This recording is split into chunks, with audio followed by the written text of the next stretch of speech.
नमस्कार दोस्तों, आप सभी का स्वागत है आपके अपने चैनल वाई सिटी पे।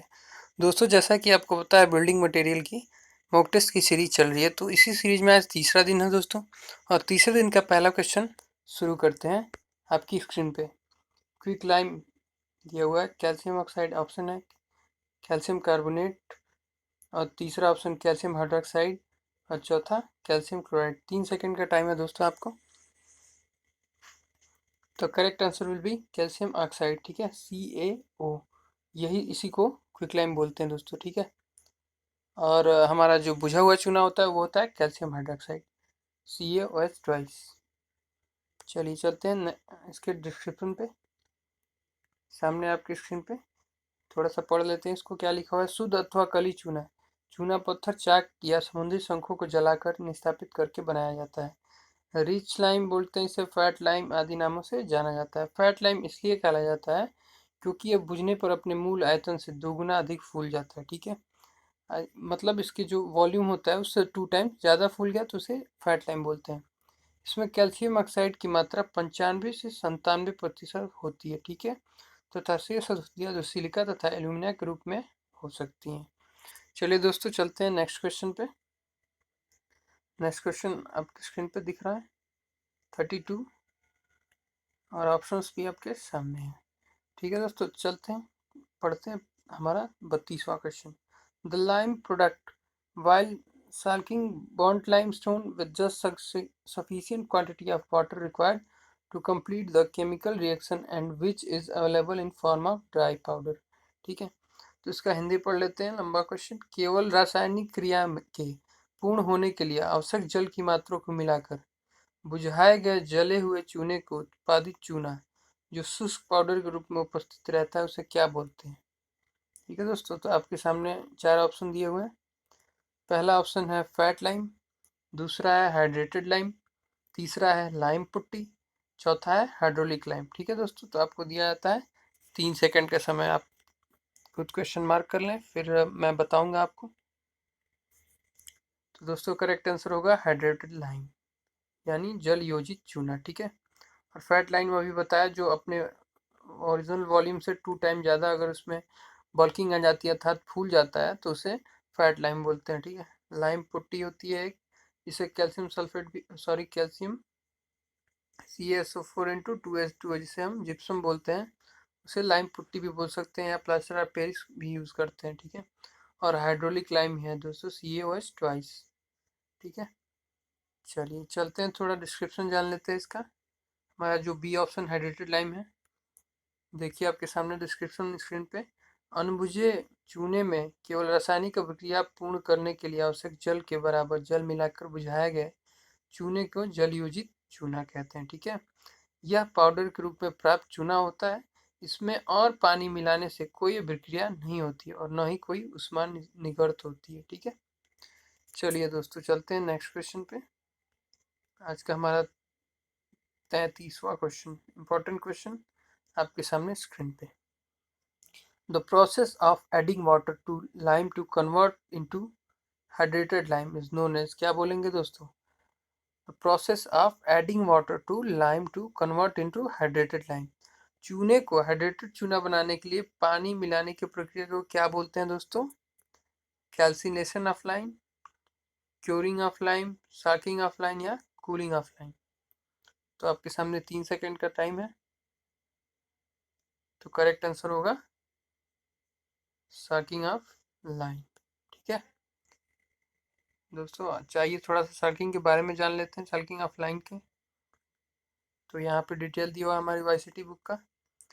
कली चूना, शुद्ध चूना फैट लाइम के साथ पानी मिश्रित करने की प्रक्रिया चूना का बुझना कहलाती है। ठीक है, बुझते समय चूने से सिसकते, फटने, टूटने की ध्वनियाँ निकलती हैं तथा यह फूलता है और पाउडर के रूप में बिखर जाता है। साथ साथ इसका आयतन भी 2 से 2.5 गुना बढ़ जाता है दोस्तों। ठीक है, चूना बुझने पर वह कैल्शियम हाइड्रोक्साइड CaOH ट्वाइस में परिवर्तित हो जाता है जिसे हाइड्रोलिक लाइम कहते हैं।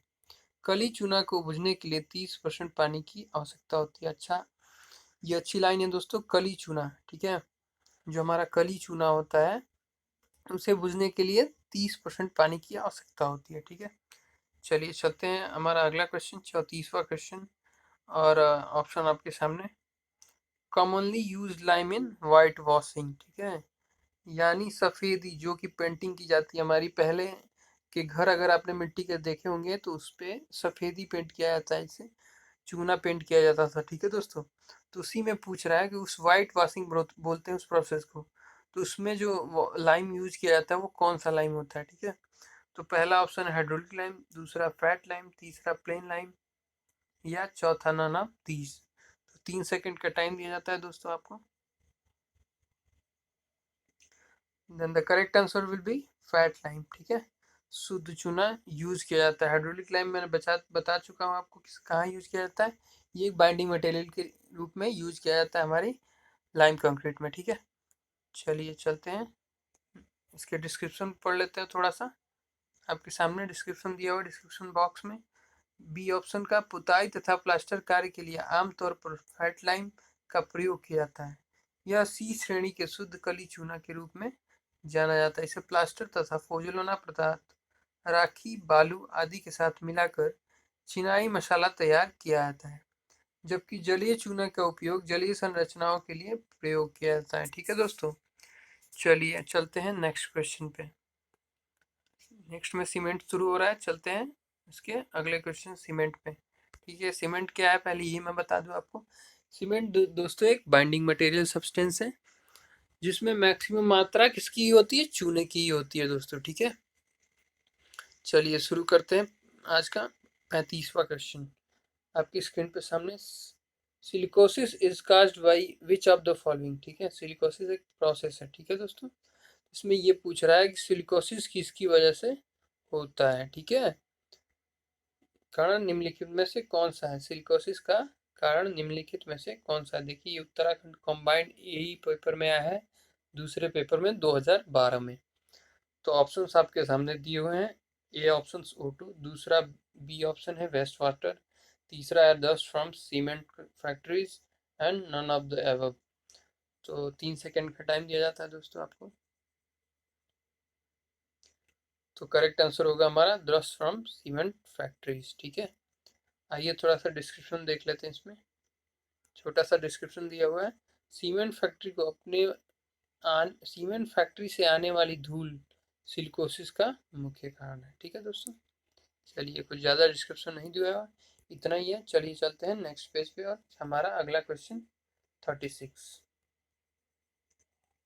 इसमें दिया हुआ है। 36 में, सॉरी दोस्तों, 36 में आपके सामने initial setting time of cement as specified in the Indian standard is, क्या है दोस्तों। Initial setting time of cement कितना है, लेस देन, सॉरी, ये ऑप्शन हमारा करेक्ट होगा, ग्रेटर देन 30 मिनट, ठीक है। इनिशियल सेटिंग टाइम 30 मिनट से ज़्यादा होना चाहिए, कम नहीं होना चाहिए। और फाइनल सेटिंग टाइम कितना होता है आपको पता ही होगा, 10 आवर्स, ठीक है। फाइनल सेटिंग टाइम 10 आवर्स होते हैं, ठीक है। चलिए थोड़ा सा डिस्क्रिप्शन देख लेते हैं इसका। अच्छा खासा डिस्क्रिप्शन दिया हुआ है इससे। दोस्तों हमारी यूनिवर्सिटी की बुक्स आपको डिस्क्रिप्शन इसलिए प्रोवाइड करती है ताकि आप बस ऑप्शंस ना रटें, उसके बारे में डिटेल से जान भी लें, ठीक है दोस्तों। तो चलिए चलते हैं, थोड़ा सा डिस्क्रिप्शन पढ़ लेते हैं इसका। भारतीय मानकों में ओपीसी का फुल फॉर्म साधारण Portland cement, ordinary Portland cement का प्रारंभिक जमाव काल 30 मिनट से ज़्यादा तथा अंतिम जमाव काल 10 घंटे लिया है, तभी मैंने बताया। क्विक सेटिंग सीमेंट के लिए यह मान 5 मिनट से ज़्यादा तथा अंतिम जमाव काल 30 मिनट लिया जाता है। ये अच्छा क्वेश्चन बन सकता है। क्विक सेटिंग सीमेंट का जमाव काल कितना रखा जाता है, ठीक है दोस्तों। तो जो हमारा जमाव काल है 5 मिनट से ज़्यादा और अंतिम जमाव काल 30 मिनट से लिया जाता है। सीमेंट के प्रारंभिक जमाव काल को बढ़ाने के लिए जिप्सम मंदक के रूप में यह प्रयोग किया जाता है, ठीक है दोस्तों। एक रिटार्डर है जिप्सम, ठीक है, जिससे सीमेंट का मिश्रण बनाने, परिवहन व निर्माण कार्य के लिए समय मिल जाता है। आइए चलते हैं 37वें क्वेश्चन पर। For low alkali content is usually restricted to x% by weight where x per is, क्या है x दोस्तों। यहाँ पे ऑप्शन आपके सामने 0.04, 0.40, 0.50 और 0.60। 3 सेकंड का टाइम दिया जा रहा है आपको दोस्तों। ये आपके सामने ऑप्शन है। तो हमारा करेक्ट आंसर होगा डी 0.60। ठीक है, चलिए थोड़ा सा डिस्क्रिप्शन देख लेते हैं इस क्वेश्चन का। हमारा आपके सामने स्क्रीन पर डिस्क्रिप्शन। सीमेंट में क्षार की मात्रा 0.5% से 1.3% तक होती है। अधिक क्षार सीमेंट में उत्फूलन उत्पन्न करता है। इसकी अधिक मात्रा सीमेंट को पकते समय निकल जाती है। ठीक है, चलिए ठीक है, चलते हैं नेक्स्ट क्वेश्चन पे। हमारा 38वां क्वेश्चन आपके सामने स्क्रीन पे है। To retard the initial setting time of cement the compound responsible is. अच्छा क्वेश्चन है दोस्तों। देखिए Uttarakhand combined state E paper 2 में आया हुआ है 2007 में। इसका हिंदी है, सीमेंट के आरंभिक जमने के समय सेटिंग टाइम को धीमा करने के लिए कौन सा यौगिक उत्तरदायी है। ठीक है, ऑप्शंस हैं आपके try calcium silicate, gypsum, die calcium silicate और ट्राई कैल्शियम एल्यूमिनेट। तो दोस्तों 3 सेकंड का टाइम है आपके पास। तो करेक्ट आंसर होगा हमारा जिप्सम। ठीक है दोस्तों, जिप्सम जो है हमारा रिटार्डर एलिमेंट है। ठीक है, और ट्राई कैल्शियम एलिमेंट क्या करता है दोस्तों, सॉरी ट्राई कैल्शियम सिलिकेट और डाई कैल्शियम सिलिकेट, जो हमारा डाई कैल्शियम सिलिकेट है वो स्ट्रेंथ प्रोवाइड करता है। ट्राई कैल्शियम सीमेंट जो होता है ये भी स्ट्रेंथ के लिए होता है, और जो हमारा ट्राई कैल्शियम एल्यूमिनेट है ये भी हमारा एक कंपोनेंट है जो सीमेंट में स्ट्रेंथ ही प्रोवाइड करता है। ठीक है, चलते हैं इसके डिस्क्रिप्शन पे, आइए देख लेते हैं थोड़ा सा। आपके सामने स्क्रीन पे दिख रहा है बी ऑप्शन का डिस्क्रिप्शन। सीमेंट में जिप्सम सीमेंट का पकन काल बढ़ाने के लिए कंक्रीट में प्रयोग किया जाता है। यह सीमेंट में उपस्थित ट्राई कैल्शियम सिलिकेट की क्रिया को धीमी कर देता है। सीमेंट को पीसते समय 2 से 3% जिप्सम मिलाया। देखिए दोस्तों ये अच्छा क्वेश्चन कि सीमेंट में पीसते समय कितना परसेंट जिप्सम मिलाया जाता है, 2 से 3%। ठीक है, जिप्सम सीमेंट में रिटार्डर का कार्य करता है। ठीक है, ये था हमारा डिस्क्रिप्शन। चलते हैं अगले क्वेश्चन 39 पे। अगला क्वेश्चन आपके सामने स्क्रीन पर। Which of the following test is use to estimate soundness of OPC. ठीक है, यानी ऑर्डिनरी पोर्टलैंड सीमेंट। इसमें ये पूछ रहा है कि साधारण पोर्टलैंड सीमेंट की निर्दोषिता जांचने के लिए निम्न में से कौन सा परीक्षण किया जाता है। तो ऑप्शन आपके सामने ऑप्शंस दिए हुए हैं। पहला ली चार्टलियर टेस्ट, दूसरा अब्राहम स्लम्प कोन टेस्ट, तीसरा फ्लो टेबल टेस्ट, चौथा मोटर बार टेस्ट। ठीक है, तो करेक्ट आंसर क्या हो जाएगा दोस्तों, 3 सेकंड का टाइम आपके पास। तो correct answer will be a Le Chatelier test. ठीक है, चलिए चलते हैं नेक्स्ट क्वेश्चन पे। नेक्स्ट क्वेश्चन आपके सामने 40वां क्वेश्चन स्क्रीन पे। The ultimate strength of cement is provided by, किसके द्वारा प्रोवाइड किया जाता है अल्टीमेट स्ट्रेंथ सीमेंट में। ठीक है, यही क्वेश्चन पूछ रहा है। तो पहला दिया हुआ है die calcium silicate, sorry die calcium silicate, दूसरा ट्राई कैल्शियम एल्यूमिनेट, तीसरा सिलिका और चौथा die calcium try calcium silicate. ठीक है, तो हमारा करेक्ट आंसर क्या हो जाएगा दोस्तों, option A die calcium silicate. यही जो होता है अल्टीमेट स्ट्रेंथ प्रोवाइड करता है। ठीक है, चलिए चलते हैं नेक्स्ट क्वेश्चन पे, सॉरी नेक्स्ट नहीं, अगले इसी ए क्वेश्चन का डिटेल दिया हुआ है अच्छा खासा। चलिए पढ़ते हैं इसे। देखिए यहाँ दिया हुआ है ए ऑप्शन आपके सामने, ए क्वेश्चन का डिटेल। डाई कैल्शियम सिलिकेट प्रथम 28 दिनों तक पानी से कम क्रिया करता है। ठीक है, परंतु बाद में यह भी ट्राई कैल्शियम सिलिकेट के बराबर योगदान देता है। देखिए अगले आगे ट्राई कैल्शियम सिलिकेट के बारे में बताया गया है। ट्राई कैल्शियम सिलिकेट सबसे उत्तम बंधक यौगिक है।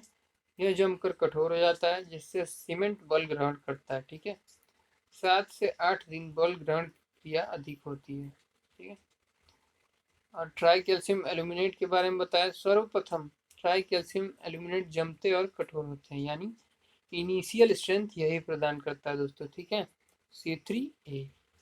सीमेंट में आरंभिक जमाव काल देखिए दे भी रहा है, सीमेंट में आरंभिक जमाव काल इन्हीं के कारण होता है। Tetra calcium aluminium ferrite, try calcium aluminate के बाद टेट्रा कैल्शियम एल्यूमिनियम फेराइट जमते हैं और कठोर होते हैं। ठीक है, चलिए चलते हैं नेक्स्ट क्वेश्चन पे। हमारा अगला 41वां क्वेश्चन। बहुत ही अच्छा क्वेश्चन। देखिए दोस्तों, a good quality cement should have higher percentage of, मतलब एक अच्छी क्वालिटी का सीमेंट में सबसे ज़्यादा हायर परसेंटेज किसकी होनी चाहिए?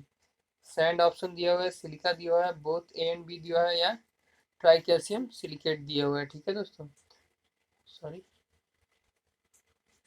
तो इसका ऑप्शन करेक्ट हो जाएगा ट्राई कैल्शियम सिलिकेट। ठीक है, tricalcium silicate will be the correct answer. Good quality cement should have higher percentage of tricalcium silicate. ठीक है, आइए डिस्क्रिप्शन देख लेते हैं थोड़ा सा इसका, बड़ा सा दिया हुआ डिस्क्रिप्शन। चलिए देखते हैं इसको दोस्तों, वो आपके सामने स्क्रीन पर है डिस्क्रिप्शन इसका। आइए पढ़ते हैं। C3S एक उत्तम पदार्थ है। जब इसका प्रतिशत बढ़ा दिया जाता है और C2S का प्रतिशत घटा दिया जाता है, तब यह सामर्थ्य शीघ्र ग्रहण कर लेता है, किंतु अधिक ऊष्मा भी बाहर आती है।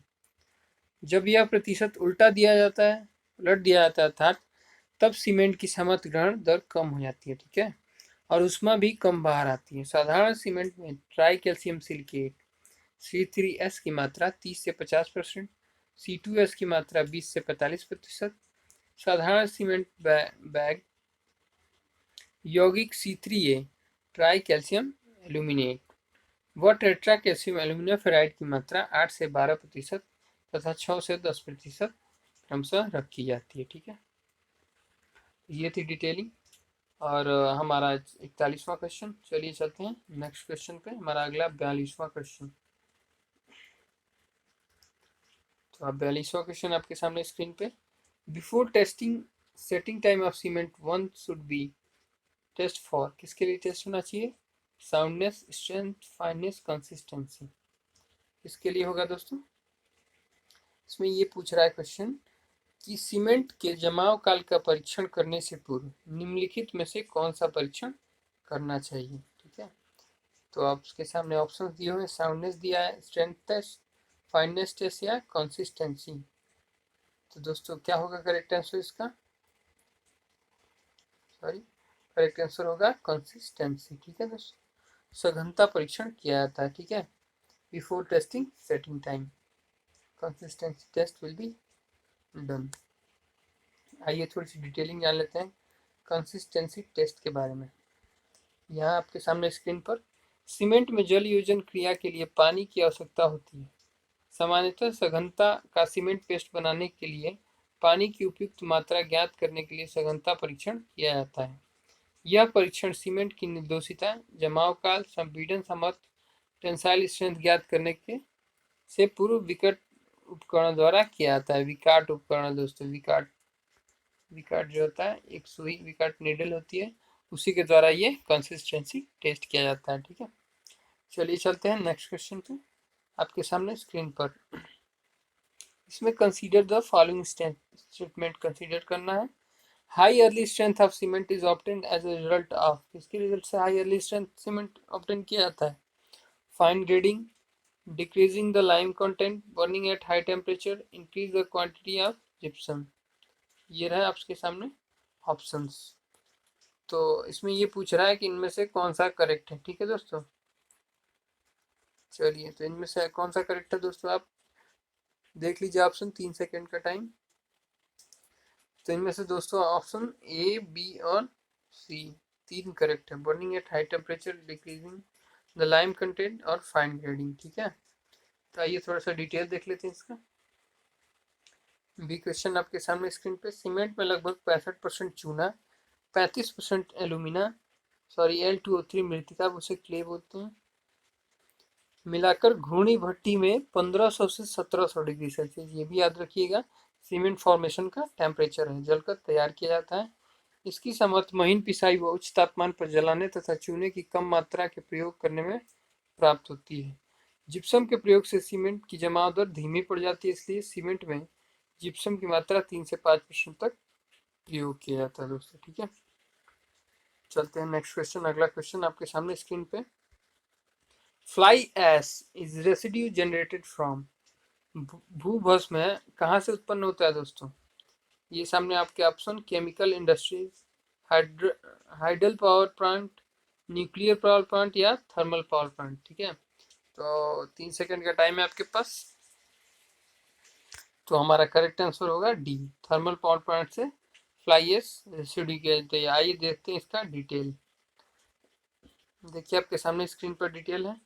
तापीय शक्ति प्लांट में बॉयलरों में ईंधन के रूप में पिसा हुआ कोयला जलाने पर चिमनियों से जो काला गहरा धुआं निकलता है, उससे बड़ी मात्रा में महीन राखी के कण, उसे धूम भस्म, जिसे फ्लाई एश कहते हैं। फ्लाई एश का प्रयोग सीमेंट मसाले में कंक्रीट के महीन मिलाव के रूप में किया। तो चलिए दोस्तों चलते हैं 45वें क्वेश्चन पे। 45वां क्वेश्चन आपके सामने स्क्रीन पर दिया हुआ है। Ultrasonic pulse velocity test to measure the strength of concrete is used to obtain estimate of concrete strength of finished concrete element, या used to measure the strength of wet concrete। और तीसरा option है non destructive test. इसमें ये पूछ रहा है विच of the above statement is correct, कौन सा सही है। चलिए नीचे देखते हैं, हिंदी पढ़ लेता हूँ आप लोगों के लिए। कंक्रीट की स्ट्रेंथ के मापन के लिए पराश्रव्य स्पंदन वेग विधि होती है। पहला ऑप्शन दिया हुआ तैयार कंक्रीट अवयव की सामर्थ्य मापन के लिए प्रयोग किया जाता है। गीली कंक्रीट की सामर्थ्य मापन के लिए प्रयोग किया जाता है। एक अविध्वंस परीक्षण होता है। ठीक है, तो इसका करेक्ट आंसर दिया हुआ है दोस्तों, पहला या तीसरा होगा, दूसरा या तीसरा होगा, पहला या दूसरा होगा, या तीनों ही सही होंगे दोस्तों। ठीक है, तो इसमें हमारा करेक्ट आंसर हो जाएगा ए, जो पहला और तीसरा ऑप्शन दिया है दोस्तों, पहला और तीसरा एक अविध्वंसकारी परीक्षण होता है। और पहला ऑप्शन क्या दिया हुआ है ये देखते हैं, तैयार कंक्रीट अवयव की सामर्थ्य मापन के लिए प्रयोग किया जाता है। ये हमारा करेक्ट आंसर हो जाएगा। ये थोड़ी सी डिटेलिंग देख लेते हैं इसकी। प्रतिक्षेप हथौड़ा वृद्धि तथा पराश्रव्य स्पंद वेग विधि कंक्रीट के अविध्वंसकारी परीक्षण है। ठीक है, इन परीक्षणों में संरचना की कंक्रीट की सामर्थ्य का आकलन बगैर तोड़फोड़ के किया जाता है। ठीक है, पराश्रव्य स्पंद वेग विधि में पराश्रव्य स्पंद की गति कंक्रीट के घनत्व, प्रत्यास्थ मापांक तथा पायसन अनुपात पर निर्भर करती है। स्पंदन वेग जितना अधिक होगा, कंक्रीट की गुणवत्ता उतनी ही उत्तम होगी। तो ये था हमारा दोस्तों आज का लास्ट क्वेश्चन। चलिए, तो आज के लिए बस इतना ही दोस्तों। हमारी जो वाईसीटी है इसकी बुक्स भी अवेलेबल हैं दोस्तों। हमारी अगर आपको बुक्स बोरो करनी है तो हमारे जो चैनल है उस पर लिंक्स दिए हुए हैं और कॉन्टैक्ट नंबर भी है, वहाँ से जाके आप बोरो कर सकते हैं। तो थैंक यू सो मच दोस्तों for watching my video. Please share and subscribe this channel.